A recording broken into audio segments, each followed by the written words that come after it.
बच्चों, आप लोग के एग्ज़ाम के लिए बेस्ट ऑफ लक। उम्मीद करते हैं आप लोग की तैयारी सही होगी। ठीक है, हम लोग टाइम वेस्ट न करते हुए हम लोग क्या करेंगे, हम लोग अभी आज बात करने वाले हैं कुछ इम्पोर्टेंट क्वेश्चंस के बारे में, जो कि रिपीटेड, जो कि मुझे ऐसा लगता है कि आने की पॉसिबिलिटीज़ ज़्यादा हैं। तो आप सुनिए कैसे क्या लिखना है, जल्दी जल्दी हम लोग सुनते हैं। ठीक, जैसे कि फर्स्ट चैप्टर में आपने देखा था लाइफ प्रोसेसेस। अब जैव प्रक्रम में क्या है, न्यूट्रिशन के बारे में है। ठीक, और भी चीज़ें हैं, जैसे उसमें क्या करना है, जैसे मान लीजिए पहला क्वेश्चन इसमें हमने लिया है कि what is nutrition, right different mode of nutrition with example.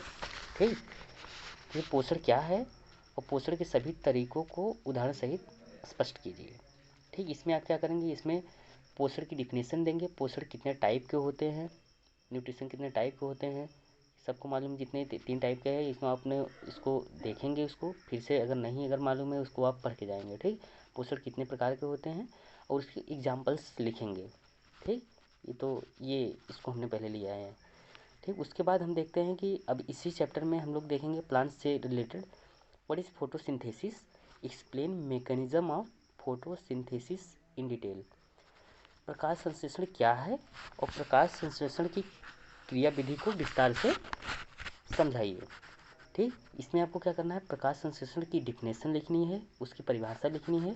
ठीक, उसके बाद उसकी क्रिया विधि, उसकी मैकेनिज्म, उसके कैसे प्रकाश संश्लेषण होता है, कैसे कार्बन डाइऑक्साइड, कैसे वाटर मिलके कैसे ग्लूकोज बनाता है, कैसे ऑक्सीजन निकलता है, क्या यूज होता है और हरित लौक में होता है, क्लोरोफिल कैसे उसमें काम करता है, क्या काम होता है, ये सब चीज़ें इसको आपको लिखना है इसमें।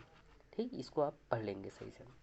उसके बाद हम आगे बात करते हैं। अगला क्वेश्चन हमने लिया है इसमें डाइजेशन से। ठीक, इसे what is digestion, explain detail about human digestive system, right enzyme released in alimentary canal. इसमें क्या है, इसमें आपको पाचन की परिभाषा लिखना है, पाचन क्या है और मनुष्य के पाचन तंत्र को विस्तार से लिखिए। इसमें आपको मनुष्य के पाचन तंत्र को, एलिमेंट्री कैनाल जो होता है, आहार नाल, उसका आपको स्ट्रक्चर भी इसमें बना देना है। ठीक, उसके बाद आहार नाल के सभी ग्लैंड से जो जो एंजाइम्स निकलते हैं, कौन से रस निकलते हैं, कौन से किस पार्ट से, उसको भी आपको यहाँ पे लिखना है, जैसे स्टमक से पेप्सिन, रेनिन, लाइपेस। ठीक, उसके बाद आप देखेंगे आगे, जैसे स्मॉल इंटेस्टाइन से, पैनक्रियाज से कौन सा जूस, कौन सा एंजाइम निकलता है, क्या पाचन करता है, इसे उसको आपको सब एक बार रिवाइज करके जाएंगे। ठीक, ये भी इम्पोर्टेंट है आपके। उसके बाद अगले क्वेश्चन इसमें हमने लिया है व्हाट इज़ ब्रीदिंग। ठीक, ब्रीदिंग क्या है, ब्रीदिंग का मतलब क्या होता है, श्वासोच्छ्वास, सांस अंदर लेना और बाहर छोड़ना, ये क्या है, हमारी ब्रीदिंग है। और फिर उसके बाद क्या है, right the difference between breathing and respiration. अच्छा, ब्रीदिंग और रिस्पिरेशन सबको मालूम है क्या, दोनों अलग चीज़ें हैं ना। ब्रीदिंग और रिस्पिरेशन, रिस्पिरेशन से क्या होती है, एनर्जी बनती है, ब्रीदिंग से एनर्जी नहीं बनती। ब्रीदिंग बस क्या होता है, सिंपल कार्बन डाइऑक्साइड और ऑक्सीजन का exchange of gases is called breathing. But breathing के बाद जो होता है हमारे सेल्स में हमारी कोशिकाओं में यही ऑक्सीजन को यूटिलाइज करके जो एनर्जी बनती है एटीपी के फॉर्म में, तो वो क्या है, वो रिस्पिरेशन हो जाता है। ठीक, इसको आपको डिटेल में इसको पढ़ना है। ठीक, रिस्पिरेशन, और दोनों में अंतर आ सकता है, ब्रीदिंग और रिस्पिरेशन में। ठीक, श्वासोच्छ्वास हिंदी में इसको बोलते हैं। उसके बाद श्वसन में अंतर आ सकता है।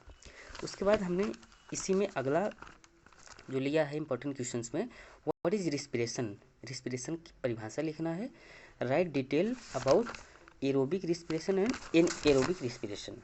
ठीक, श्वसन क्या है और अब श्वसन कितने टाइप के थे, ऑक्सी श्वसन और अनऑक्सी श्वसन। ऑक्सी श्वसन और अनऑक्सी श्वसन के बीच में आपको अंतर स्पष्ट करना है उदाहरण सहित।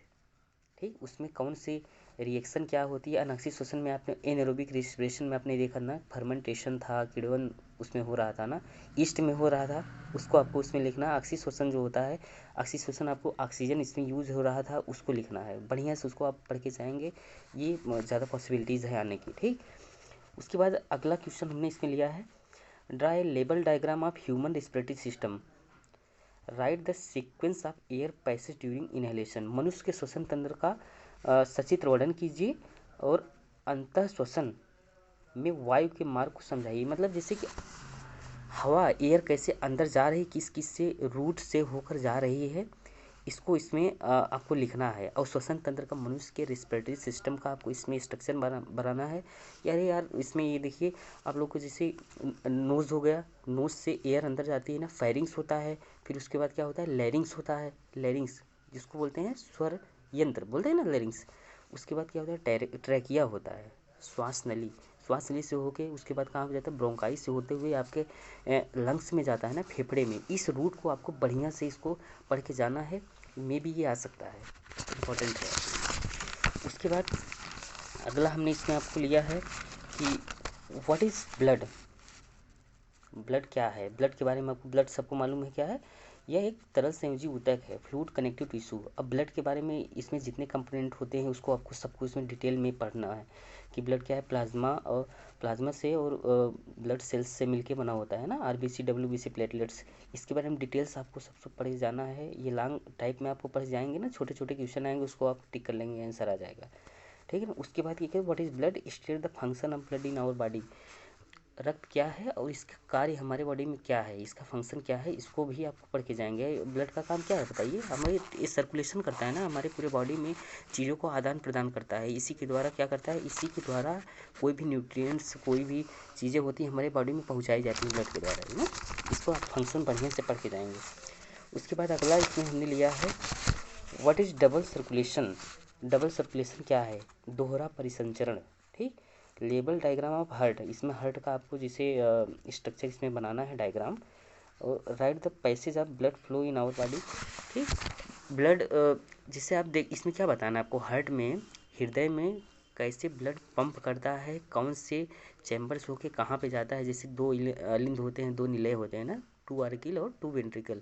कौन से ब्लड कैसे आया, जैसे राइट एट्रियम से कहाँ पे आया, ठीक, राइट वेंट्रिकल में, फिर वहाँ से कौन से आर्टरी के द्वारा गया, जैसे पल्मोनरी आर्टरी के द्वारा कहाँ पे गया। इसको आपको मैकेनिज्म आपको बढ़िया से, अब देखिए ज़्यादा टाइम नहीं है ना, नहीं तो आपको यहाँ से डिटेल में बताते, बस खाली हम लोग क्वेश्चन देखेंगे, आप लोग पढ़ के जाएंगे, ठीक। ये सब चीज़ें थोड़ा सा। उसके बाद अगला हम इसी रो में अगला हम लेते हैं। अगला आप देखेंगे कि हमने लिया है यहाँ पे what is excretion, describe urine formation of human excretory system, right about dialysis, ठीक। इसमें आपको बताना उत्सर्जन किसे कहते हैं, उत्सर्जन क्या है, और यूरिन फॉर्मेशन, मूत्र का निर्माण शरीर में कैसे होता है, ठीक। इसको आपको डिटेल में पढ़ना है, ठीक। कहाँ पे होता है आपको सबको मालूम, किडनी में होता है ना, ब्रिक में, ब्रिक की नलिकाएं हैं कैसे, कहाँ पे, क्या लूप ऑफ हेनले क्या है, बाउमेंस कैप्सूल क्या है, ये सब चीज़ें इसमें आपको पढ़ के इसमें जाना है। इसकी मैकेनिज्म आप देखेंगे, यूरिन कैसे बनता है, कैसे कैसे फ्लो होता है, कैसे ब्लड फिल्टर होता है, फिर बाद में कैसे यूरिन बनता है, ठीक। और डायलिसिस में आप क्या करेंगे, डायलिसिस में जब किडनी डिसफंक्शन हो जाती है, किडनी जब काम नहीं करती है, तो उसके लिए जो प्रोसेस का इस्तेमाल किया जाता है उसको डायलिसिस बोलते हैं। उसको आप बढ़िया से पढ़ के जाएंगे, आपके बुक में दिया हुआ सीरीज में कहीं से भी आपको पढ़ के इसको जरूर पढ़ के जाइएगा, ठीक। उसके बाद हम लोग यहाँ पे देखते हैं, अगला क्वेश्चन है what do you mean by control and coordination in plant, define tropism with their type and example.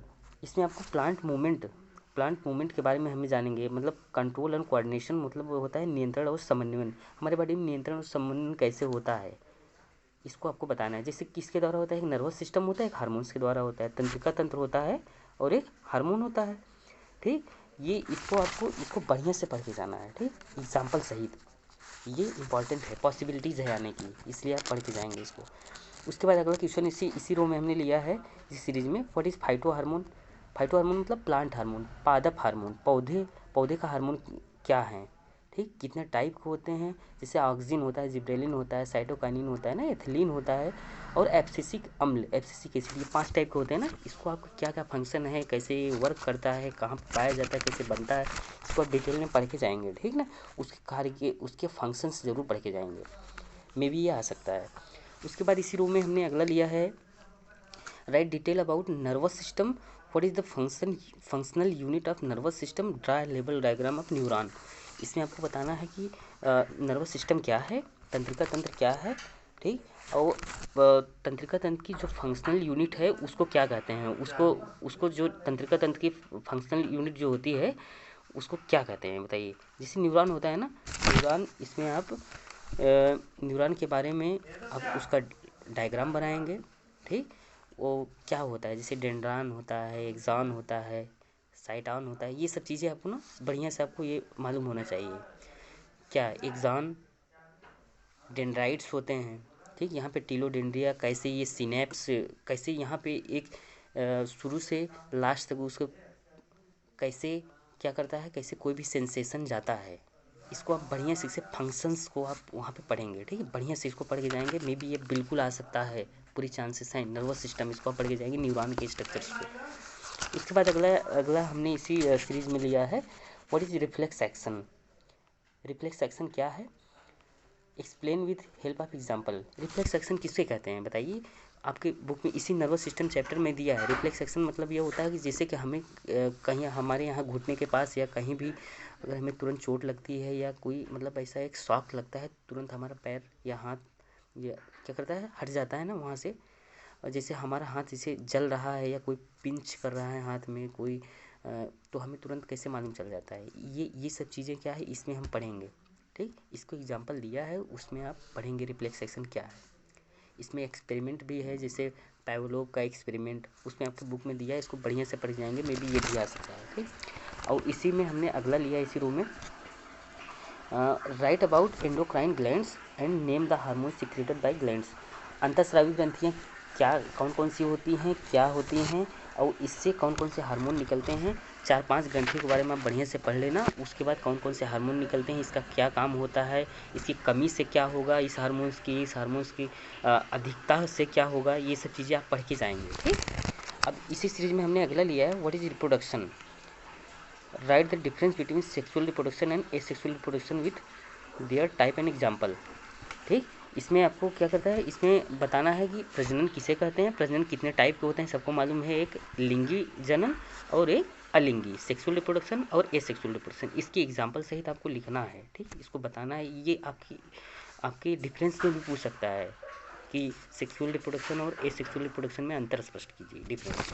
इसको आप बढ़िया से पढ़ के जाएंगे। ठीक, आप यहाँ पे देखेंगे जैसे सूक्ष्म जीव होते हैं उसमें एसेक्सुअल रिप्रोडक्शन होता है ना, एसेक्सुअल रिप्रोडक्शन के कई मेथड होते हैं, जैसे फ्रेगमेंटेशन होता है, बाई फिजन होता है। ठीक है ना, द्विलिंगी क्या करते हैं उसमें जो विखंडन जिसको बोलते हैं। ठीक है, आपकी बुक में दिया हुआ है, जैसे बडिंग होता है ना, मुकुलन ईस्ट में होता है, ये सब चीज़ें आप पढ़ के जाएंगे। अगला क्वेश्चन हमने मुकुलन से भी लिया है, ये आ सकता है बिल्कुल चांसेस। देखिए, what do mean by budding in east.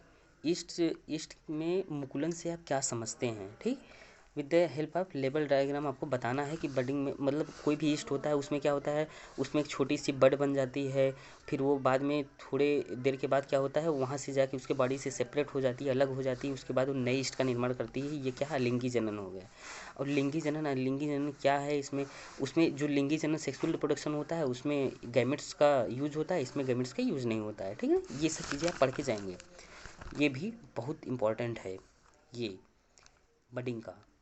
उसके बाद इसी सीरीज में हमने अगला लिया, what is tissue culture, explain with example, right about grafting. ठीक है ना, उसमें आपको बताना है टिश्यू कल्चर क्या है। ऊतक संवर्धन हिंदी में उसको बोलते हैं ना, ये आपको दिया है, कैसे हम ऊतक संवर्धन में मतलब होता है किसी प्लांट से या किसी प्लांट से या किसी ऑर्गेनिज्म से क्या करते हैं, हम कोई सेल्स ले लेते हैं, कोई टिश्यू ले लेते हैं, उससे हम नया ऑर्गेनिज्म या नया बनाते हैं। ठीक है ना, ये टिश्यू कल्चर है, उसको आप बढ़िया से पढ़ के जाएंगे। जैसे इसमें आपको एग्जाम्पल्स में नए टमाटर बनाए गए थे ना, टोमेटो वगैरह, पोमेटो, उसमें आप देखेंगे उसमें है पोटैटो और टोमेटो के जीन को निकाल के वहाँ पे पोटैटो और टोमेटो के जीन को मिला के एक अलग से एक बनाया गया था जिसका नाम होता था पोमेटो। इसको आप शायद हमने पढ़ा होगा, नहीं पढ़ा होगा तो आपने पढ़ लेना। तो ये भी आ सकता है टिश्यू कल्चर। उसके बाद अगला क्वेश्चन इसी सीरीज में हमने लिया है, व्हाट इज पॉलिनेशन। ठीक, पॉलिनेशन परागण क्या है। अब परागण क्या है, अब इसमें हम देखें परागण क्या है, कितने टाइप के होते हैं, पॉलिनेशन कितने टाइप के होते हैं, जैसे क्रॉस पॉलिनेशन और सेल्फ पॉलिनेशन ना, स्वपरागण और पर परागण। इसके एग्जाम्पल सहित आपको लिखना है, ये आ सकता है, बहुत इंपॉर्टेंट है। इसको आपको पढ़ के जाना है। फिर अगले इसी सीरीज में हमने लिया है व्हाट इज़ फर्टिलाइजेशन, निषेचन किसे कहते हैं, राइट डेवलपमेंट ऑफ एम्ब्रो, एम्ब्रो फॉर्मेशन को आपको बताना है, भ्रूण का निर्माण कैसे होता है और निषेचन किसे कहते हैं, इसको आपको पढ़ के जाना है, रिप्रोडक्शन चैप्टर में है। ठीक, आप बढ़िया से इसको पढ़ के जाएंगे। उसके बाद इसी सीरीज में हमने अगला क्वेश्चन लिया है 20वां क्वेश्चन, ये हम बता रहे हैं आपको 20वां क्वेश्चन। ठीक, अभी इसको हम आपको भेज देंगे, उसमें आप देख लेना बढ़िया से, अब इसको हमने लिखा हुआ है। ठीक, अब अगला क्वेश्चन लिखिए, draw a NEET diagram of a flower showing its various parts, sepal, petal, carpel and स्टेमन। इसमें आपको इसका मतलब ये है कोई भी एक पुष्प का इसमें बनाना है, आपको डायग्राम बनाना है, उसमें उसके जितने पार्ट्स हैं उसके बारे में लिखना है। पुष्प के चार पार्ट होते हैं ना, सबको मालूम है, सेपल होता है, पेटल होता है, स्टेमन होता है और कार्पल होता है। हिंदी में बोले तो दल, मतलब बाह्य दल, दल, पुंकेसर और स्त्री केसर। इसको आपको पढ़ के बढ़िया से जाना है, इसको आपको ये में भी आ सकता है। उसके बाद हम लोग अगला देखते हैं, इसी सीरीज में हमने लिया है right the Mendel's law of inheritance, what do you mean bye dominant and recessive traits. इसमें आपको क्या बताना है, मेंडल के आनुवंशिकी के नियम बताना है। मेंडल ने कितने आनुवंशिकी के नियम दिए हैं, सबने आपको पढ़ा होगा ना, जो नहीं पढ़े हो पक्का इसको पढ़ के जाना है, इसको श्योरली ये आ सकता है। ठीक, उसके बाद देखिए मेंडल के कितने नियम होते हैं और डोमिनेंट और रिसेसिव कैरेक्टर्स क्या होते हैं, प्रभावी और अप्रभावी लक्षण क्या होते हैं, प्रभावी, इसको आपको पढ़ के जाना है ना। मेंडल ने जितने भी लॉ दिए हैं, जितने भी नियम दिए हैं, जैसे लॉ ऑफ असार्टमेंट, स्वतंत्र अभ्यूहन का नियम, प्रभाविता का नियम, ये से law of dominance and law of independent assortment. ठीक ना, इसको जो भी इसने दिया है आप लोग बढ़िया से पढ़ के जाना है, यूपी बोर्ड वाले, सीबीएसई बोर्ड वाले, आप लोग दोनों लोग। ठीक है, आप लोग बढ़िया से इसको पढ़ के जाना है इस चैप्टर से, मेंडल के बारे में। उसके बाद अगला इसी रो में हमने लिया है what are genes, where they located in our body, write the function. इसमें बताने जीन किसे कहते हैं, जीन कहाँ पे पाया जाता है और इसका काम क्या है, हमारे शरीर में, हमारे जीवन में इसका काम क्या है। ठीक, इसको जीन के बारे में आपको लिखना है, जीन क्या है, जीन किसे कहते हैं, ये डीएनए का पार्ट होता है ना, ये क्रोमोसोम पे पाया जाता है। इसको जो भी पाया जाता है आप बढ़िया से इसको पढ़ के जाएंगे, ये कहाँ पे पाया जाता है, जीन के बारे में आप फंक्शन इसका सब पढ़ के जाएंगे। ठीक है ना। अब अगला क्वेश्चन हमने लिया है इसी रो में, define natural selection. Natural selection की परिभाषा आपको लिखना है। ठीक है ना, वो इसको डार्विन ने दिया था ना नेचुरल सिलेक्शन को, जिसको नेचर सिलेक्ट करती है। उसके बाद explain the analogous and homologous organ with example, right Darwin's theory of evolution. Darwin की इवोल्यूशन की थ्योरी लिखना है। ठीक है ना, उसके बाद एग्जाम्पल सहित लिखना है। उसके बाद इसमें आपको सबसे ज़रूरी क्वेश्चन इसमें है एनालॉगस और होमोलॉगस ऑर्गन, जिसको बोलते हैं कन्वर्जेंट इवोल्यूशन और डाइवर्जेंट इवोल्यूशन। इसके एग्जाम्पल से आपको लिखना है, ये आ सकता है एनालॉगस और होमोलॉगस ऑर्गन। ठीक है ना, ये हो गया। उसके बाद इसी रो में हम अगला देखते हैं, अब what do you mean by biodegradable and non biodegradable waste material, explain the example. और इसमें बताना है कि बायोडिग्रेडेबल वेस्ट क्या होते हैं, मतलब बायोडिग्रेडेबल का मतलब होता है जो कि ऐसे वेस्ट जो कि मतलब गल जाते हैं, जो कि ख़त्म हो जाते हैं, नेचर में नहीं रहते हैं। और नॉन बायोडिग्रेडेबल जो कि ख़त्म नहीं होते। नॉन बायोडिग्रेडेबल का मतलब ये होता है जिससे प्लास्टिक, क्या प्लास्टिक कभी ख़त्म होता है, नहीं होता ना। जैसे एक बार बन गई तो हमारे कहीं भी आप फेंक देंगे, ये ऐसे हज़ारों सालों तक पड़ी रहती है प्लास्टिक। तो ये क्या है, नॉन बायोडिग्रेडेबल में आता है। इसको आप बढ़िया से पढ़ के जाना है, ये भी आ सकता है क्वेश्चन। ठीक है ना, ये बायोडिग्रेडेबल और नॉन बायोडिग्रेडेबल आ सकता है। उसके बाद इसी रूम में हमने अगला लिया है what is food chain. Food chain क्या है, ठीक है ना, एक्सप्लेन द एग्जाम्पल।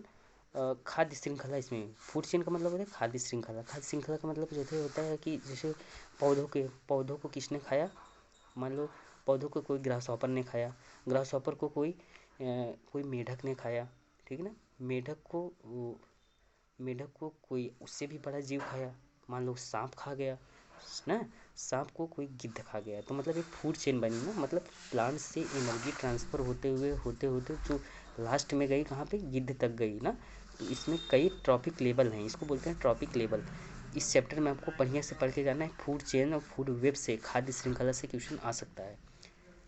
ठीक है ना, उसके बाद इसी रो में हमने अगला दिया है इसी सीरीज में, व्हाट इज ओजोन। ओजोन क्या है, ओजोन के बारे में, वो ओजोन का हमारे वातावरण पे क्या रोल है, ओजोन हमारे वातावरण को कैसे और हमें हमें कैसे सुरक्षा प्रदान करती है, हमारा प्रोटेक्शन कैसे करती है, इसको भी आपको पढ़ के जाना है ओजोन के बारे में। अब 27 नंबर जो क्वेश्चन हमने लिया है, what is natural resource, write example and why do we need to manage our natural resource. इसमें बताना है कि प्राकृतिक स्रोत से आप क्या समझते हैं और हमें प्राकृतिक स्रोत को कम से कम खर्च करने के लिए क्यों ज़रूरत पड़ती है। प्राकृतिक स्रोत का मतलब समझते हैं, जैसे डीजल, पेट्रोल, कार्बनिक ऑयल है ना, ये सब तो नेचुरल रिसोर्सेस में आते हैं, ये सब प्रकृति के द्वारा दिए हुए हैं। ये सब आज नहीं तो कल ख़त्म हो जाएगा ना, इसलिए हमें इसको कैसे बचाना है, हमें कम से कम कैसे इसका प्रयोग करना है, इसके बारे में हमें बताना है। यहाँ पे आप पढ़ के जाएंगे, ठीक। 28 नंबर हम क्वेश्चन यहाँ पे देखते हैं, हमने लिया है what is sex determination, right the method of sex determination in human. कि लिंग निर्धारण क्या है, इससे आप क्या समझते हैं, मनुष्य का लिंग निर्धारण कैसे होता है, ठीक ना। इसको आप पढ़ के जाएंगे, जैसे कि मनुष्य का जैसे लड़का होगा तो क्या होता है, XY अलग अलग क्रोमोसोम होते हैं, और अगर कोई फीमेल होती है तो क्या होते हैं, उसमें XX होते हैं, 2 क्रोमोसोम होते हैं, ठीक है। इसको आप पढ़ के जाएंगे कैसे इसका लिंग निर्धारण होता है मनुष्यों में। अब 29 नंबर क्वेश्चन हमने लिया है, right difference between nervous system and endocrine system. तंत्रिका तंत्र में और वो जो हार्मोन वाला जो सिस्टम होता है एंडोक्राइन सिस्टम, अंतर सर्व में, उसमें अंतर आपको लिखना है, दोनों में क्या होता है। जैसे जो तंत्रिका तंत्र होता है नर्वस सिस्टम, ये कौन सा फास्ट होता है, कौन सा स्लो होता है, कौन सा मतलब क्या कहाँ से कौन सा रिलीज होता है, कौन ग्लैंड से रिलीज होता है, उसको आपको सब कुछ पढ़ के जाना है ना। और लास्ट क्वेश्चन इसमें हमने लिया है, ये है right about central nervous system brain. और देखिए केंद्रीय तंत्रिका तंत्र के बारे में आपको लिखना है, इसमें पूछ रहे हैं। और केंद्रीय तंत्रिका तंत्र में कौन कौन से पार्ट्स आते हैं, कौन कौन से अंग आते हैं, जैसे कि होता है ब्रेन होता है, स्पाइनल कार्ड होता है ना, मस्तिष्क होता है और स्पाइनल कार्ड होता है। तो इसका क्या क्या रोल है, इसके कितने पार्ट हैं, इसको आप बढ़िया से पढ़ लें। बाकी आपका इतने क्वेश्चंस जो हैं हमने मेरी मेरी सोच से ये इम्पॉर्टेंट है, पॉसिबिलिटीज़ हैं आने की। बाकी ये जितना हमने बताया ना, अगर इतना आप पढ़ेंगे तो ये लगभग पूरा चैप्टर इसमें कवर है, ठीक है ना। इसको आप बढ़िया से पढ़ के जाएंगे, फिर आप लोग उसको कह रहे हैं, आप लोग डरिए मत, एग्ज़ाम बढ़िया से जाइए दीजिए। आप लोग के एग्ज़ाम के बहुत बहुत शुभकामनाएं, बेस्ट ऑफ लक।